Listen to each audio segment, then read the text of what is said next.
Olá, meu nome é Elvis, eu sou aluno de iniciação científica do Laboratório de Catálise da UFOP, sou orientado pela professora doutora Kelly Alessandra e o meu trabalho é sobre o estudo do potencial de ciclização e funcionalização da estrutura da pseudoionona via catálise por ácidos. Vou falar um pouco da importância da catálise para a indústria. Ela, ela torna processos mais eficientes, pode aumentar o rendimento dos produtos de uma reação, possibilita o surgimento de novos produtos pelas amplas rotas catalíticas existentes, devido aos inúmeros catalisadores existentes no meio. Reduz em muitos casos o desperdício da matéria-prima, aumentando a conversão de reagentes em produtos. E 80% de todo processo químico utiliza catalisador em pelo menos uma de suas etapas. Aqui estão alguns exemplos de processos catalíticos importantes envolvidos na indústria para a funcionalização da matéria-prima obtida da natureza. Entre eles está o acoplamento carbono-carbono, a hidrogenização, a oxidação, a hidroformilação e outros. Mas vamos focar em catálise por ácidos, que é o objetivo do nosso trabalho. Vou falar um pouco da diferença de ácidos minerais com os heteropoliácidos, falar quais deles são mais convenientes em catálise. Os ácidos minerais, como o ácido sulfúrico, o ácido nítrico e o ácido clorídrico, são muito corrosivos e quase sempre são consumidos na maioria dos processos. O uso de ácidos minerais pode ter algumas limitações, como altas temperaturas, o que impossibilita de reações serem feitas nessas condições. E também, em alguns casos, tem que ficar repondo ácidos minerais no meio reacional, que não é conveniente para a indústria, né? E os heteropoliácidos possuem acidez elevada, mais elevada ainda que os ácidos minerais.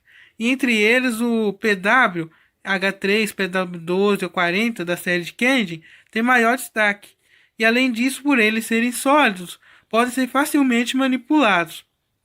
Os, os HPAs, né, podem ser facilmente separados do meio reacional pela simples adição de um hidrocarboneto em uma reação que ocorre no meio homogêneo, ou então pela decantação ou centrifugação de uma reação que ocorre em um meio heterogêneo. Vou falar um pouco agora sobre o nosso substrato utilizado nesse trabalho.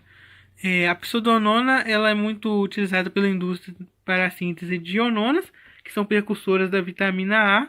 Possui três ligações duplas em suas moléculas, o que pode levar à funcionalização e ciclização de sua estrutura em outras formas mais complexas. E pode ocorrer sob a forma de quatro isômeros, mas a pseudonona comercial é adquirida como uma mistura entre dois isômeros devido ao método de fabricação. O objetivo desse trabalho foi desenvolver rotas alternativas para reações que utilizem a pseudonona como substrato de partida, via por ácidos, e o HPA comercial, que é o PW de Kenji, como catalisador. Utilizar processos homogêneos e heterogêneos que gerem menos resíduos e economia atômica, de acordo com os princípios da química verde, né, a nova química do século XXI, e gerar produtos de maior valor agregado e importância para a indústria da química fina. E aqui foi como a gente fez os testes catalíticos, né, no experimento. E aqui estão as quantidades estequiométricas das substâncias que foram utilizadas no nosso reator, que na verdade é um balão de fundo redondo acoplado com agitador magnético e aquecido em banho-maria, né, com temperatura controlada pelo termostato, com temperatura constante. E de meia hora a gente retirava a alíquota, que eram analisadas e caracterizadas pelo cromatógrafo a gás. E aqui estão os resultados da nossa pesquisa sobre os ensaios para isomerização e funcionalização da pseudonona. Aqui estão os solventes, as temperaturas, as quantidades de catalisadores utilizados e o resultado disso. E nessas condições abaixo de reação aí citadas. E a gente, com esse trabalho, a gente trabalhou com a reatividade da pseudonona, tanto em meios homogêneos como heterogêneos, utilizando etropoliácido de Kengen, o PW puro ou então o PW suportado em sílica, como catalisadores. Nas condições testadas, foi verificado que a pseudonona não se converteu em quase todos os solventes, tanto de menor ou maior polaridade e tanto em solventes apolares. E temperaturas também selecionadas, né? Tanto de 25 como até 65 graus Celsius em 3 horas de reação.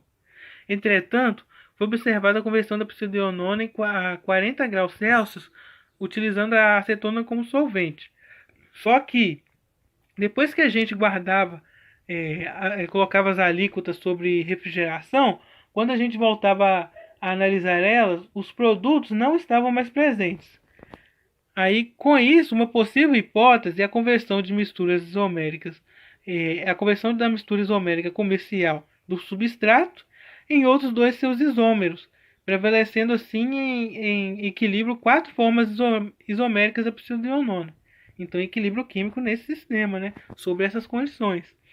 E a avaliação do desempenho catalítico dos catalisadores, à base de heteropoliácidos em solventes cetônicos, né, que a gente utilizou, além da acetona, outros tipos de acetonas. Só que a conversão da pseudonona ocorreu somente em acetona, bem como a separação e identificação dos produtos formados e que não foram realizados devido à suspensão das atividades presenciais no laboratório, né, devido a essa pandemia.